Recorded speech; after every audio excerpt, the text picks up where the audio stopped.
Ora è arrivato il momento di farvi vedere come questa Nissan Silvia S15 è arrivata a questa condizione, diventando poi la Silvia S15 più famosa d'Italia, anche perché dopo tutti i problemi che ci sono stati era inevitabile, quindi diciamo che nel bene e nel male è la più parlata. Non ho mai dato un nome alle mie auto, non ho questa usanza, tra l'altro credo che lei abbia già un nome perfetto, bellissimo, anche per l'auto che rappresenta, Silvia, un nome femminile che rispecchia benissimo come ti fa sentire l'auto, un'auto che ami e che a volte ti fa molto soffrire. Avranno forse i giapponesi di Nissan scelto il nome Silvia ispirandosi alla poesia di Giacomo Leopardi a Silvia? Chi lo sa, però se è così ci hanno preso benissimo. Per quanto riguarda la mia avrei un sacco di nome da dargli, una potrebbe essere proprio Nemesi, perché è la macchina più nemica che io abbia, ma per il momento la lasceremo con il nome di Silvia. Diciamo che per come adesso è la Silvia 2.0.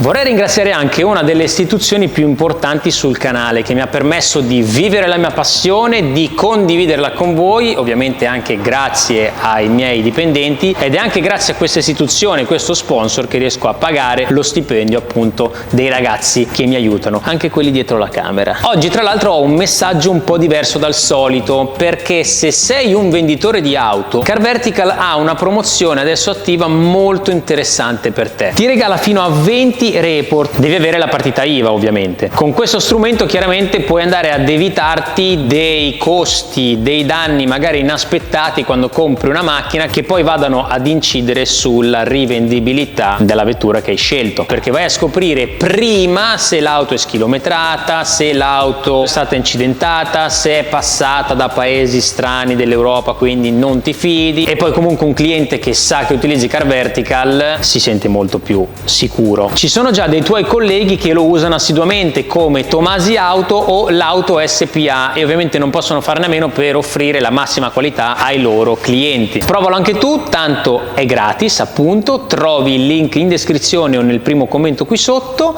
oppure un QR code comodissimo qui da scannerizzare. Scarica l'app e fammi sapere cosa ne pensi.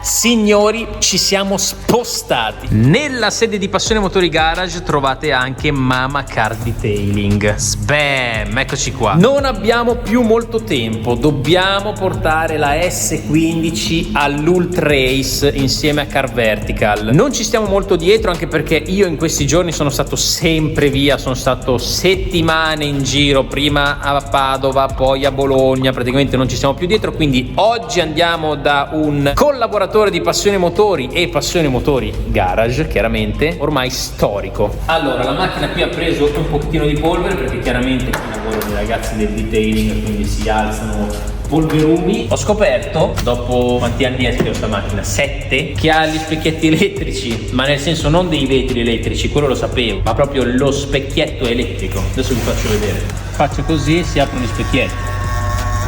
Cioè sostanzialmente è un Audi A4, uguale.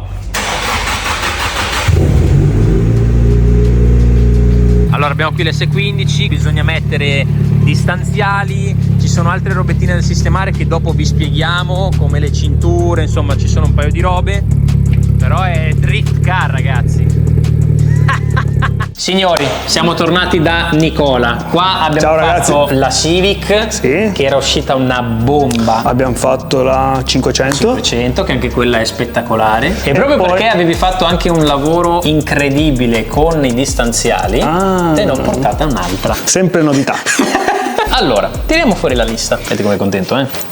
Allora, la macchina, come raccontavo a inizio video, è work in progress, nel senso che ci sono ancora delle cose da fare che sono rimaste un po' così. Ho detto, senti, andiamo direttamente da Nicola, ci pensa lui, la porta a puntino e poi andiamo all'Ultra-Ace. L'alettone, dagli un occhio all'alettone, nel senso che è ok, ma deve essere... Non ci puoi ancora mangiare sopra. Bravo, deve essere il più portante possibile, cioè deve essere proprio bello, solido, power. Dai un'occhiata generale ai pannelli. Va bene. Quindi metti che qualcosa è scappato, che non è proprio perfettamente allineato, gli dai il tocco finale. Le cinture sono da rimettere quelle di serie? Sì. La sicurezza in primis. La batteria la portiamo dietro, perché questa macchina chiaramente aveva d'origine la batteria grossa davanti. Siccome è stato messo il tubo dell'intercooler gigante, la batteria grossa davanti non ci stava più, ne hanno messa, questo ancora prima che io la comprassi, una piccolina e girata per così, però diciamo che a volte non è che dà proprio questo grande spunto. Sembra la batteria del booster, ve la ricordate quella? Quindi ne mettiamo una più grossa dietro, così ci mette anche il frigo sulla sinistra. Bravissimo, perché è importante il frigo. Distanziali davanti. Allora io mi ricordo che tu mi avevi detto attenzione, potrebbe vibrare. Non vibra niente. Perfetto. Sei stato il numero 1. Ti ringrazio. Devi rifare la stessa identica cosa. Quindi distanziali davanti perché? Perché i cerchioni che abbiamo messo davanti sono i più larghi possibili che c'erano a catalogo.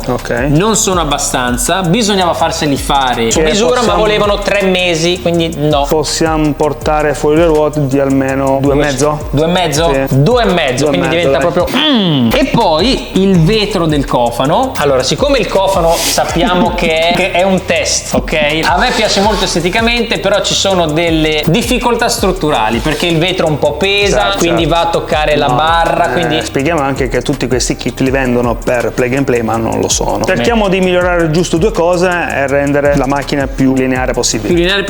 Capiremo se a livello di cofano si riesce a migliorare qualcosa, e l'idea che volevo fare io è che il cofano così senza un bordino, cioè il vetro senza un bordino, proviamo a inventarci qualcosa di un bordino nero lucido. Ci proviamo. Poi ricordiamo che il cofano originale in box c'è, se serve me lo porti. Al momento direi che possiamo fermarci qui. Va bene. Voi vedrete le clip del work in progress e niente. Va bene, ok. Andiamo. Allora, dopo aver visto con Nicola quello che faremo a livello di carrozzeria e sistemazioni varie, adesso abbiamo qui con noi il mago dei LED. Allora, adesso ci spiegherà bene quello che andremo a fare, però sappiate che ci siamo conosciuti in fiera e lui ha il kit più potente sul mercato. Vedete che è convinto di questa cosa. Non ce n'è. Più forte di così non ce n'è. Diamo le botte a tutti. Andiamo a montare sicuramente uno dei nostri migliori kit su tutti e 4 i lati del veicolo e andiamo a cercare di riempire tutti i punti bui, soprattutto paraurti e paraurti posteriore. Sono LED dinamici, quindi abbiamo un processore integrato per ogni LED e da lì possiamo giocare poi con la sua centralina, possiamo fare qualunque cosa, possiamo fare il muso di un colore, dietro di un altro colore, ai lati di un altro colore con strobo, puoi fare veramente di tutto, c'è da perderci una giornata solo a giocare con la centralina. Ve lo dico perché poi qua ci saranno i puristi. Non ho intenzione di fare robe, non le giostre. No, vabbè. Non le giostre. Se è fatto bene, secondo me. A me piaceva molto l'idea che può fare qualsiasi tipo di colore, è potentissimo e quindi anche solo se io decido di averla solo viola sotto, puoi farlo. Fa il viola potentissimo. Valuteremo anche l'installazione dei LED nella parte interna dei passaruota, perché come mi dicevi non è facile. No. Soprattutto per la forma di questo passaruota. E quindi ci proviamo. Sul cofano evitiamo di metterli, Ok. perché bisogna ancora finire alcune modifiche. Io già nei vecchissimi video, ancora prima di fare questo cofano, avevo detto, se vi ricordate, noi lo facciamo, se viene bene lo lasciamo, se fa cacare abbiamo il cofano originale che ci siamo messi via e glielo rimettiamo sopra. Quindi siccome non sappiamo ancora il destino di questo cofano, lasciamolo così. Quando sarà completato ci penseremo. Per il momento facciamo tutto il resto e siamo a D'accordo. posto. Molto bene.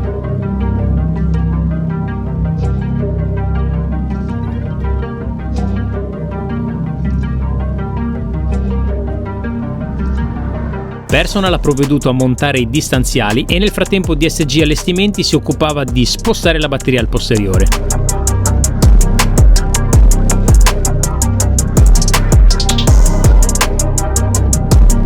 È stato sigillato l'alettone e poi finalmente ha avuto il fissaggio finale per non muoversi mai più. È stata rimossa una piccola parte interna del body kit che era eccedente e toccava la ruota, e questo ce ne siamo accorti solo testando la macchina su strada. Non abbiamo riprese del montaggio dei LED, ma credo che il risultato finale parli da sé. Probabilmente è vero, DSG Allestimenti ha il kit LED più potente sul mercato.